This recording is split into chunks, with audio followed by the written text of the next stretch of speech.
네, 시청자님, 안녕하세요. 여보세요. 예, 반갑습니다. 예, 안녕하세요. 예, 어떤 종목이 궁금하세요?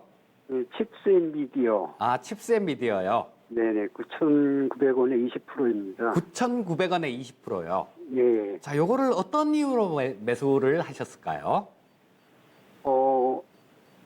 실리콘 반도체 설계하고, 예. VR 관련되고 한다고 그래가지고, 예, 좀, 중장기적으로 가져가려고, 예. 했는데, 중기 투자가 가능한 종목인지 그것이 좀 알고 싶어가지고요. 예, 잘 사셨습니다. 자, 지금 뭐 조금 좀, 매수하신 가격보다 좀 한 10% 정도 빠진 상태네요. 네. 그런데 그렇게 걱정할 필요는 없는 기업이에요. 자, 요게 IP라는 게 있는데요. 요게 뭐냐면 설계 자산을 얘기하는 거거든요. 자, 그런데 뭐 반도체나 뭐 비디오 쪽 IP를 갖고 있고요. 그다음에 VR 기기에 대한 IP 요런 것도 보유를 하고 있어요. 자, 그리고 비디오 IP를 또 보유하고 있는데 요런 것들은 자율주행하고 관련되는 그런 쪽입니다. 자, 그래서 이 회사 같은 경우는 주로 어떤 물건을 만들어서 파는 게 아니라 설계 자산 이거를 파는 거예요. 예를 들어서 뭐 반도체 설계하는 회사들, 주로 팹리스 업체들 이런 것들이죠. 자, 이쪽한테 설계 자산을 빌려주고 로얄티 뭐 이런 것들을 받는 회사입니다. 자, 로열티 같은 거를 받는 회사기 때문에 조금 좀 지금 당장은 조금 그렇더라도 거래처만 이렇게 늘어나면 그냥 앉아서 받는 거죠. 라이센스 수입, 라이센스 같은 것들 이런 것들 그냥 앉아서 받는 거예요. 자, 그렇다면 이 회사 같은 경우는 좀 거래처만 늘어나면 괜찮아진다라는 얘기입니다. 그런데 거래처가 지금 점점 좀 늘어나고 있어요. 기존에는 이 주로 팹리스 업체들 이런 쪽하고 밖에 거래가 좀 안 됐었는데요. 자, 지금 같은 경우는 뭐 플랫폼 업체들 이런 쪽하고도 조금 거래선이 트이고 있어요. 자, 그리고 이게 매출의 한 90% 이상이 저 라이센스, 로얄티하고 라이센스 수입입니다. 자, 그러니까 거래처 증가는 곧바로 수익하고 연결되는 거예요. 자, 그리고 현재 이 글로벌 1위 차량용 반도체 업체가 NXP라는 회사가 있거든요. NXP라는 회사가 있는데, 자, 이쪽하고도 거래 중이에요. 자, 이쪽도 뭐 그렇게 크지는 않지만, 이쪽에 매출 규모가 그렇게 크지는 않지만, 일부 이 칩셋미디어의 설계 자산을 사용을 하고 있거든요. 자, 그래서, 이런 쪽들 같은 경우는 뭐 말씀해 주신 대로 중장기로 이렇게 보유하면 좋다라는 생각이 들고요. 또, 최대 주주가 텔레칩스라는 회사가 최대 주주예요. 자, 이 텔레칩스 같은 경우는 차량용 반도체가 매출의 한 75% 정도를 차지하고 있거든요. 실적 부분도 상당히 좀 잘 찍혀 나오고 있습니다. 자, 뭐 이건 모회사 얘기는 일단 두 번째로 치고요. 자, 이 칩셋 미디어 같은 경우도 그러면 일단 뭐 실적이 어느 정도 좀 찍혀 나오는지 그 부분을 좀 살펴볼 필요가 있겠죠. 자, 재작년 같은 경우는 적자 기업이었어요. 15억 정도 적자가 났었는데 2018년도 작년 정도에 흑자로 전환했습니다.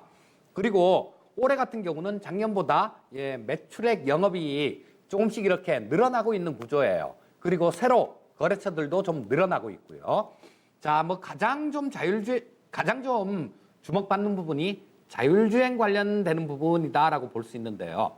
자, 현대차에서도 마찬가지로 미국의 합작법인 설립해서 엄청나게 투자를 한다 그러죠.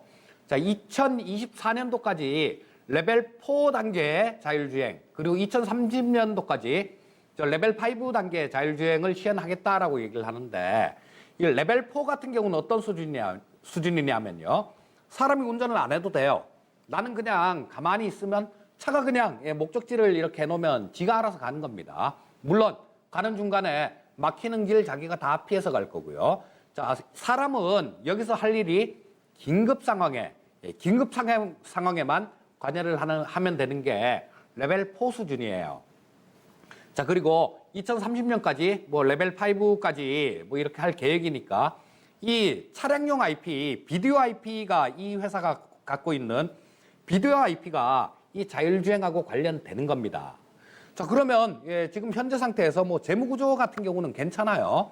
재무구조 같은 경우는 괜찮고 뭐 그다음에 점점 커져가고 있는 그런 회사고, 자 뭐 재료비 같은 것들 이런 거 들어가는 거 없이 거래처만 좀 늘어나면 예 뭐 로열티 수입들 이런 것들 늘어날 거고, 실제로 늘어나고 있는 모습 나타나고 있고, 모 회사는 예, 또 차량용 반도체로 상당히 좀 실적을 잘 내고 있는 회사입니다. 자 그러면 이런 부분은 어떻게 하셔야 될 것 같습니까? 중장기로 보신다면. 여보세요? 예, 여보세요? 예예. 아, 예. 자 보유하셔야 되겠죠. 예, 그러네요. 예, 보유하셔야 될 거고, 뭐 네. 조금 주가가 왔다 갔다 하는 부분들, 이런 부분들 신경 쓰지 마세요. 자, 시청자님, 뭐 중장기로 이렇게 볼 수 있는지 그걸 물어보셔갖고 제가 좀 장황하게 설명을 드렸는데요. 예. 한마디로 얘기하면, 예, 기다리십시오. 기다리시면 뭐 시간이 지나면 지날수록 매출액도 좀 늘어나고 예, 그런 모습이 나올 테니까 뭐 기다리시라고 말씀드릴 수 있겠고요. 또 뭐 궁금하신 사항 없으신가요? 원래 처음에 예. 30% 채울 생각으로 10% 이렇게 산 거거든요. 아, 예. 그래서 지금 비중이 20%. 20% 보유하고 계신가요? 그럼 30%까지 채워도 괜찮은가요? 예, 30%까지 채우셔도 괜찮을 것 같고요. 예. 자, 자, 일단은 뭐 지금 좀 8,000원 아래 구간까지 떨어져 있는데요. 뭐 네. 추가 하락은 조금 제한적일 걸로 그렇게 보고 있습니다. 다만 지금 외국인들 쪽에서 매도가 좀 계속 좀 나오고 있어요. 지금 뭐 한 열흘 정도, 뭐 그 정도 외국인들 쪽에서 매도가 나오고 있으니까 예. 이런 부분만 조금 지켜보시고요. 자, 이 외국인들 매도가 조금 좀 뭐 그치는 그 구간 정도. 자, 그런 구간에서는 매수하셔갖고 충분히 추가 매수도 가능하다라는 생각이고요. 자, 근데 뭐 30%까지 채우신다라면 만약에 네. 요거를 그냥 다 들고 가긴 조금 그렇고 30%까지 채우세요. 채우시고 난 다음에 네. 그 한 절반 정도는 보유하시고 절반 정도는 요게 또 뭐 12,000원 근처 정도나 그쯤 가면 또 저항을 받아요, 얘가. 그러니까 밑에서 10% 정도 더 채우셔갖고 뭐 11,000원 넘어가고 11,000원대 후반 정도 이쯤 되면 그 절반은 다시 정리했다가 뭐 밑에서 다시 잡거나 뭐 그런 식으로 매매를 하시면 좋을 것 같아요. 아, 예, 감사합니다. 예, 감사합니다. 네, 고맙습니다.